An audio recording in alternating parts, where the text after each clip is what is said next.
Hello and welcome to another video. I thought I'd do something a bit different today. Basically, I haven't done a challenge in a while, so I thought, why not do something that I don't really see many YouTubers do. I think Jazza from Draw It with Jazza has done it, and I think a few other, but not a ton of people anyway. So I thought, what about an eraser only challenge? So that basically is, I can only create a piece of art using an eraser, but obviously I can't just use an eraser on white paper because that's not going to work. So I'm going to use some really smooth Bristol board and an 8B Derwent pencil to cover that in graphite, and then I'm just going to use erasers. The erasers I have are a Derwent mechanical eraser. I have a Derwent black eraser, some Kneadable eraser, that's the one. I also have a Tombow fine eraser, and basically any other erasers I can find I'm just going to use to create a piece. I'm thinking of doing a portrait of someone from TV. I don't know. I'll think about it, and you'll probably see in the next second. So thank you very much for watching, and I'll see you in the commentary in a moment. Hello again. So starting off, I just started with a Derwent pencil, like I mentioned before, 8B, to do a covering, and the reason I chose Bristol board is because it's very smooth, there's no tooth to the paper, and so the graphite from the pencil kind of sits on top, and is probably the easiest paper, well, one of the easiest papers to actually take graphite off with a rubber. So there's not as much residue left if you want a clear, crisp white area compared to if you use normal paper like printer paper, and especially things like watercolour paper where there's tooth. It took me a while to get an even texture look to this, and a lot of layers to get a dark enough shade, and after a while my arm was aching. I must say that my pencil wasn't destroyed, so that's a good thing.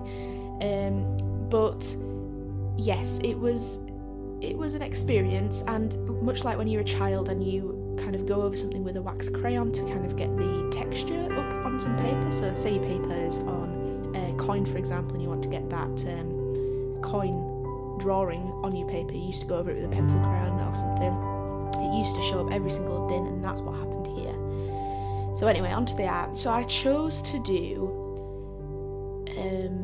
Kevin Spacey's character on House of Cards, Frank Underwood, or Francis Underwood, and I chose this because House of Cards is very popular at the moment. I must say it's quite an encapsulating TV show.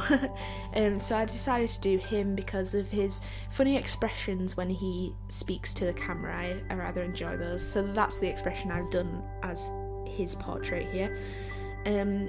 I also chose a portrait just because I haven't done one in a while. I've been doing a lot of wildlife art, etc., and so a portrait just to get me back into them I thought was a good idea. So basically, to get lighter shades but not fully white, I chose to use my Kneadable eraser, and I kneaded it and kind of dabbed it / slightly rubbed it with only the tiniest bit of pressure, and this allowed me to take off some pencil but also leave pencil on there, so it was kind of creating a lighter shade than the graphite that's already on the paper. The thing with the Kneadable eraser is I could also mould it into kind of a very fine tip, which was really handy. I then decided to use my Derwent mechanical pencil because it's a finer tip and allowed me to put some pressure on to get all the pencil off. And here you can see I'm actually using my craft knife to create a point. My batteries were running out, so the eraser wasn't really spinning at its strongest speed, so it didn't really work as well as I'd hoped, but this eraser allowed me to get very crisp, thin lines that were almost back to the white of the Bristol board, which was really handy. And I use this for his eyes and the major highlights on the left side of his face. The Tombow mono eraser that I used Oh, one thing I would like to say, I would like to apologise for the glare off the pencil. No matter where I positioned my light source, there was always glare and you were never going to be able to see it. That's why every so often I lift up the paper and kind of shimmy it either side, so it allows you to be able to see what the artwork's looking like throughout the progress. Yes, anyway, the Tombow mono eraser I used for his hair because that was even thinner. The only problem with it is because it's not mechanical like the Derwent. It required a lot of pressure, which was a little bit annoying, but either way, it works really well. And yes, yeah, that's all I can say about that. It allowed me to create some really, really nice lines for his hair, which was really handy. And then I used my black Derwent eraser that I got in my scroller box just to add some finer details, and then finally signed off with my Tombow mono eraser. So I really hope you enjoyed watching this, and I must say I really enjoyed doing this eraser only challenge. So thank you very much for watching, and leave me a comment in the comments below if you want to see me do more of these eraser only challenges, and maybe suggest some more people from TV or films that you might want me to do. So hit that subscribe if you want to see more videos from me. Thank you very much for watching. Bye. I'm going to try produce content and do things like that.